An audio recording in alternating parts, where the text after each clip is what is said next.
हम जब से भागेगा रहे सुकड़ो कछु नहीं सार और बेबिरथा में मचा रहे जो खबरन कैसी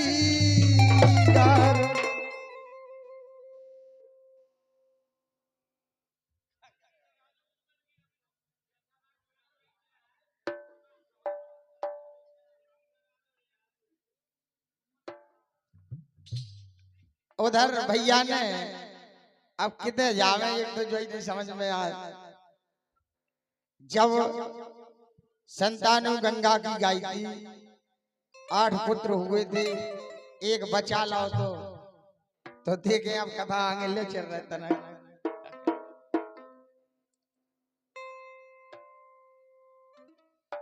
और देव पितृ के नाम से जो कुंवर हुआ होशियार और माता जी ने सौंप दो मिलो पिता को प्यार। और ऐसे बीती 36 वर्ष लो बीती 36 वर्ष और बिन पत्नी बिन तरस ऐसे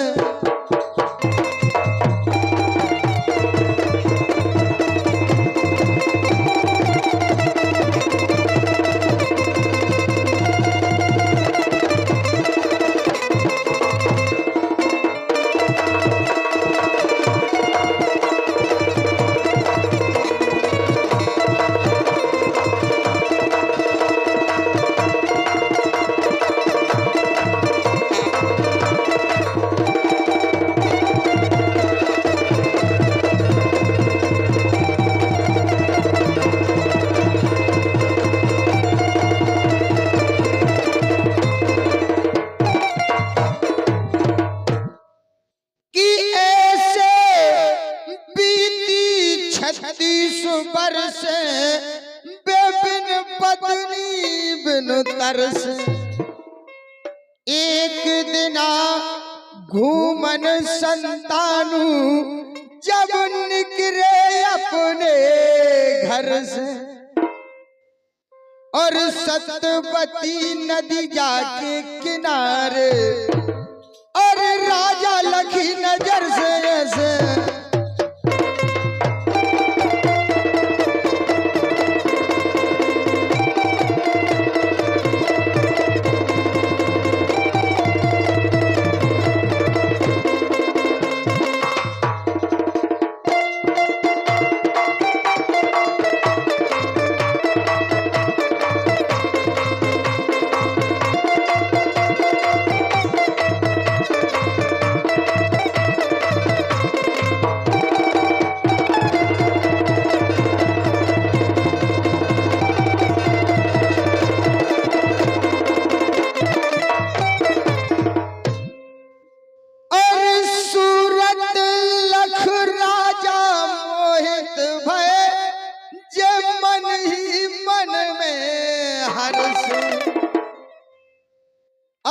सतवती से कहे संतानु चाहो कहो कर कर से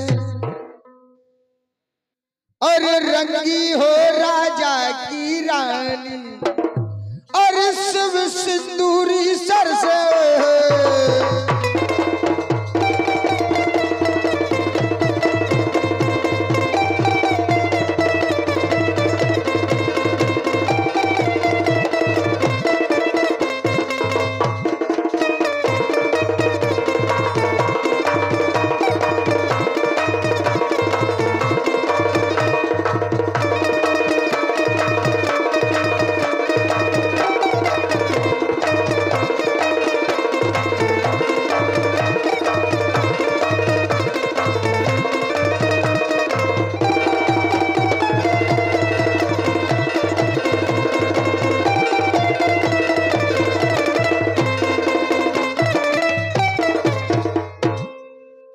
अब एक चिंता का विषय,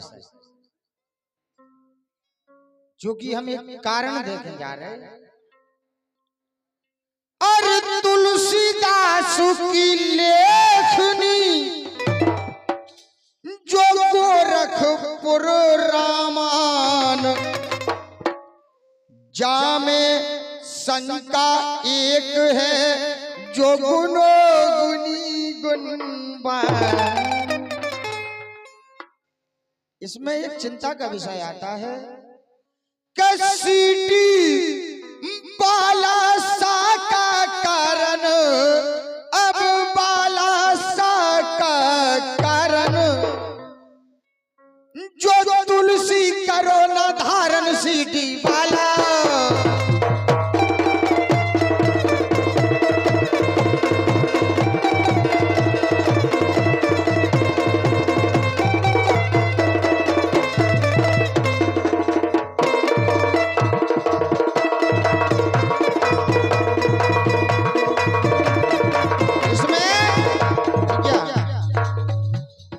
तुलसीदास ने सारी रामायण लिख दी, पर उस रामायण में सीटी वाला सा नहीं है। अब इस पर विचार करेंगे हमारे श्रोत गायक लोग कि सीटी वाला सा का कारण, सीटी वाला सा का कारण।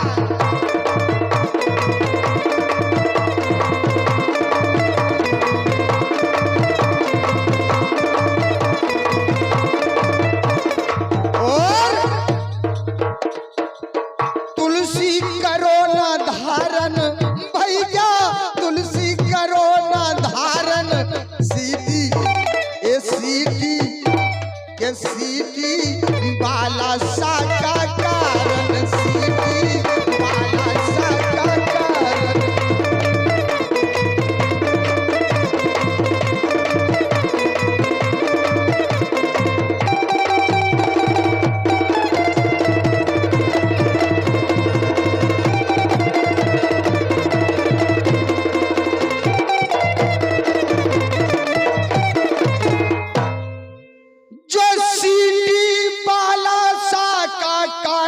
तुलसी करो न धारण, दोहा सोरठा लिखा छंदना ना चौपन मझारन।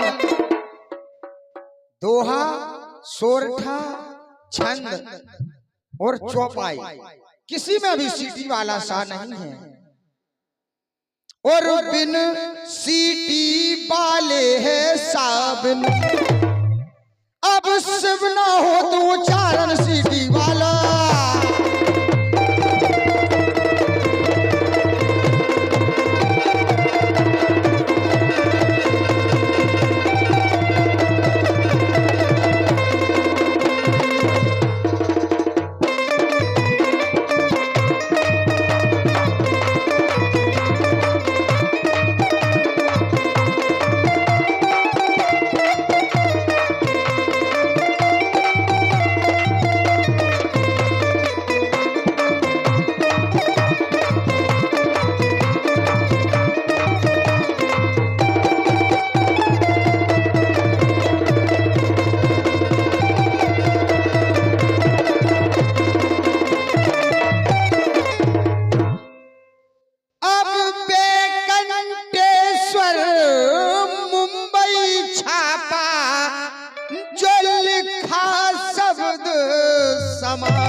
हम प्रमाण भी देखने जा रहे हैं कि जी किस पुराण में लिखा है।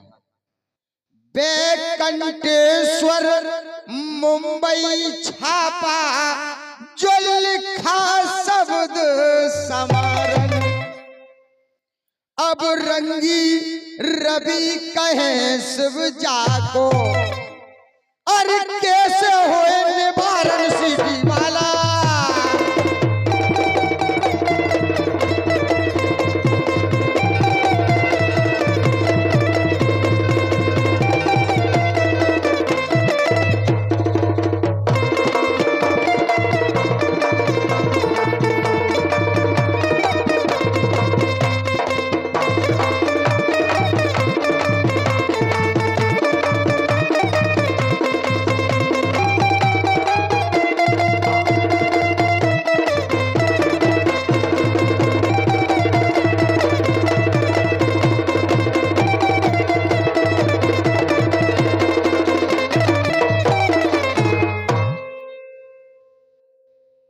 और बिल्कुल साधारण चौकड़ी के, लेकिन बस उसमें भी विशेषता है। देखो कुछ जैसे भैया ने कहा कि हमें कछु मिल है, तो कुछ अगर मिले चौकड़िया में तब तो चौकड़िया निकाय की चौकड़िया। अब जीखो ध्यान बंसु और कुल का, जो ध्यान बंसु और कुल का, तो कुल में करे ना कुल का, जीखो ध्यान बंसु और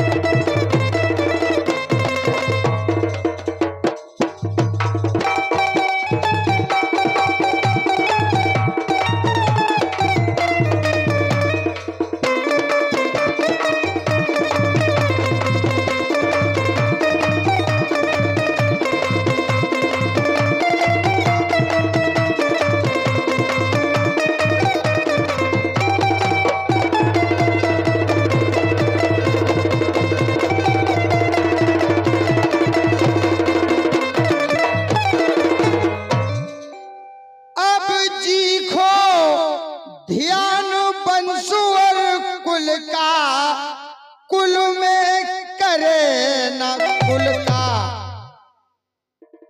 अब कुल में कुल का भयो और खो, मिलो खोल में खुल का। दादा तुम तो बस शब्द समझ लें दो आदमी के नाम। खुल के खुल खुल का ए तुमरा, कभी खिलन दे गुल का। उनके मारे एक जगह तुम कभू सकोगे घुल का। बेकुल में कुल दोल करावे, देवे काका चुलका चुलका। और यादव शिव हम सुमत का झूला, जो कभू सके वो झुलका।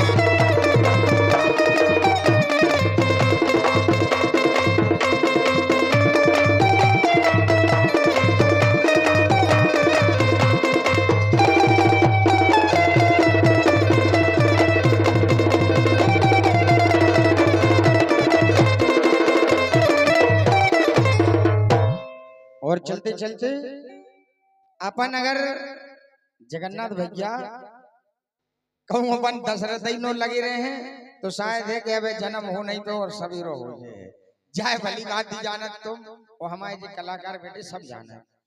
लेकिन कर रघु के लड़का अज हते, जो जग में जाहिर नाम। और अज के सुत दशरथ भये, दशरथ के भये राम।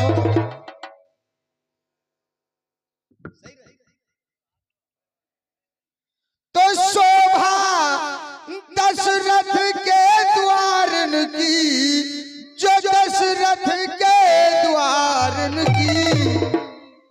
अब है चारों बारन की शोभा।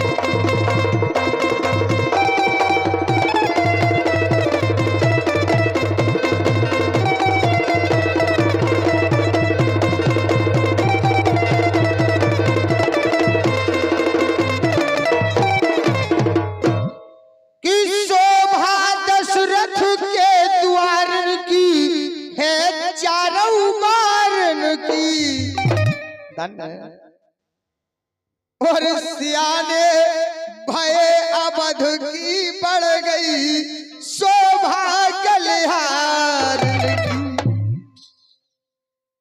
अब दिन प्रतिदिन दर्शन हेत लालसा अवध के नर नार। और कौशल्या के कई सुमित्रा सुत प्यारे प्यार की। और रंगी रवि शुभ आस लगी है और भव तारण तारण की शोभा।